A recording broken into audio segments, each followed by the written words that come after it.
Hello and welcome back to the Lobo Designs channel. My name is Heather Lynn. I am the owner of Lobo Designs and I am here today to show you how to use the LightBurn center finder tool. So we are going to put this in our laser bed and we are hopping into LightBurn, and I'm going to show you how easy it is to find the center, the perfect center of this circle or this round without using a camera. Are you ready to get started? I am. Please ignore the dirty laser bed. She'll be cleaned eventually, but for now, here's what we're working with. I'll see you over in LightBurn. And welcome to LightBurn. If you're already a subscriber, you know that I don't have a lot of LightBurn tutorials on my channel, so I am expanding my knowledge base into the LightBurn world. So I am going to bring the design directly into LightBurn this time, and I am going to show you how to use the center finder tool in LightBurn. It's built in. It shows you how to find the center of a circle very quickly. So let's just dive right into this. So what we're going to do is we're going to bring in the design first. I am importing one of my Home Sweet Home hand lettered designs. So I'm going to be in LightBurn here. I'm going to hit Command I to import. I'm going to allow access, and then I'm going to make sure that it's this one that I'm opening. So right now this is set to a 15-inch width up here, and it's currently set to this setting, this number 27. I am going to change this to this number 6 setting down here, which is what I use for my score settings. And what you'll see over here, sorry for jumping you all around my screen, but in the cuts and layers panel up here, you'll see scoring. It's set to line and not fill. Fill would be engrave, line is cut. Right now my score settings are 322. This will be dependent on what material you're using, what kind of score line you want, whether it be light or dark. Some people prefer to do 2 passes so they don't get a super dark score line or any charring. All a personal preference. For this one, I'm just going to use my standard settings, and I'm going to change this to a 10-inch width because the round that I have in my laser right now is 12 inches. So I'm going to do 10 inches wide up here in the panel. You want to make sure that you have this lock right here set to locked so that your scaling is proportionate. I'm going to hit enter on my keyboard and it will change the size of that. Now, currently, my origin settings are this little green dot is set to the top right-hand corner. Also over here in my job origin, it's starting from my current position, which means it's starting from where my laser is on my bed. I don't use origin, I use current position. This is, again, a personal preference. Please be mindful of your origin settings before you jack anything all up. So I use current position. For this one, I'm going to origin from center. So I'm going to click the center button here, and when you'll see when I click over here is that green dot jumped into the center. So that will tell my laser that it's going to be starting from the center point here. It's not going to be starting from the top right like I usually do because we want to center this onto that round. So now we're going to dive into the center tool. You're going to go up here into laser tools up at the top. You're going to go down to center finder right here and click OK. Now, what it's going to tell you to do is it's going to tell you to move your laser head to a point on the circle. What you'll be doing in this tool is essentially drawing a triangle with the laser beam, but it won't be pulsing. You're basically just letting LightBurn know, here's where my first point is, here's where my second point is, here's where my third point is, and then LightBurn will jog you to the center of that circle. So I'm going to go turn my machine on, and then we will walk through this. It's going to get a little bit noisy in here, but I will do my best to be as loud as possible so that you can hear everything. I'll be right back. Okay, I am back.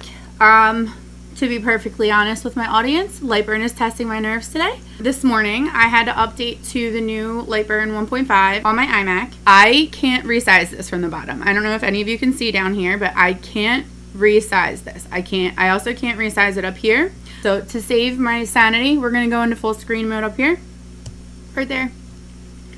And here we are.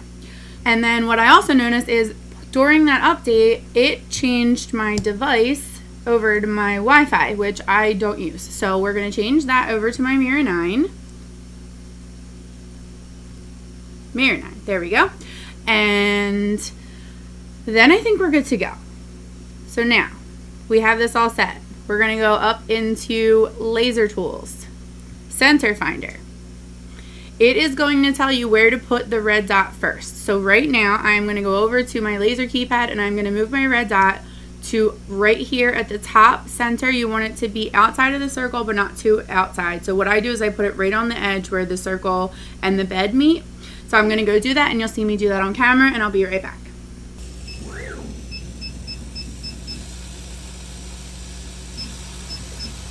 Okay, now that that is set, you'll hit set first circle point.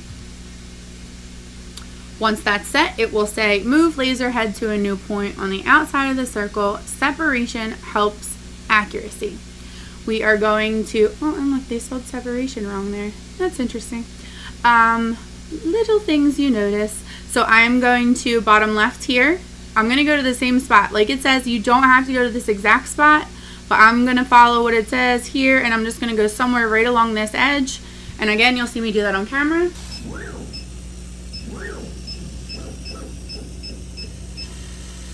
Now we're going to hit set second circle point, and now we're going to bounce over here to the right side.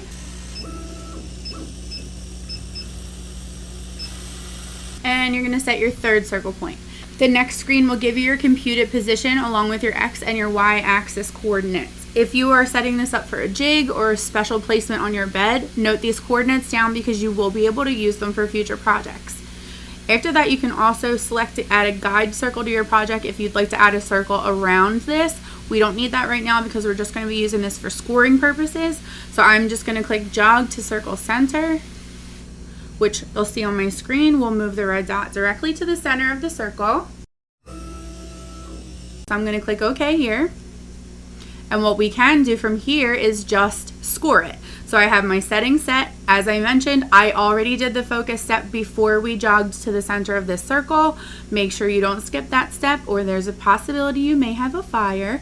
Make sure your settings are also correct before you do anything else. Once you have everything set, double check your origin settings one more time, and then what I personally do is I hit shift and send, which will send it over to my keypad and start it immediately. Again, if this is not the norm for you and you normally hit send and go and start it from your keypad, please do so accordingly and watch it as we start scoring this project. I'll be right back.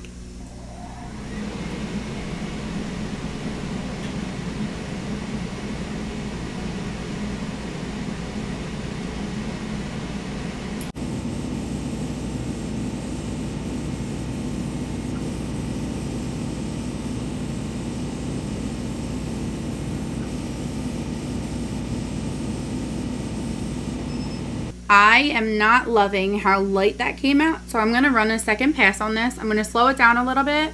I'm also going to bump my power down a little bit just to make sure that we don't cut through all the way. One more pass and I'll be right back.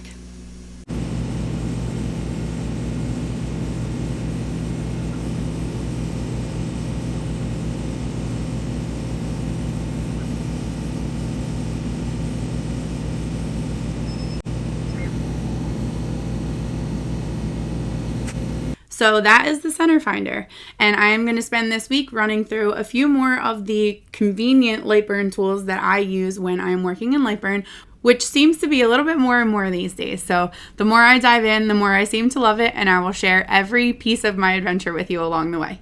As always, feel free to join us in the Glow Create group on Facebook for additional tips and tricks on how to use Procreate, Adobe Illustrator, and LightBurn beyond the screen to turn your digital artwork into physical products. If you enjoyed this video and would like to be notified of future tutorials, please hit the like button and subscribe below. Until next time, this is Heather Lynn of Lobo Design signing off. I'll holla at you later.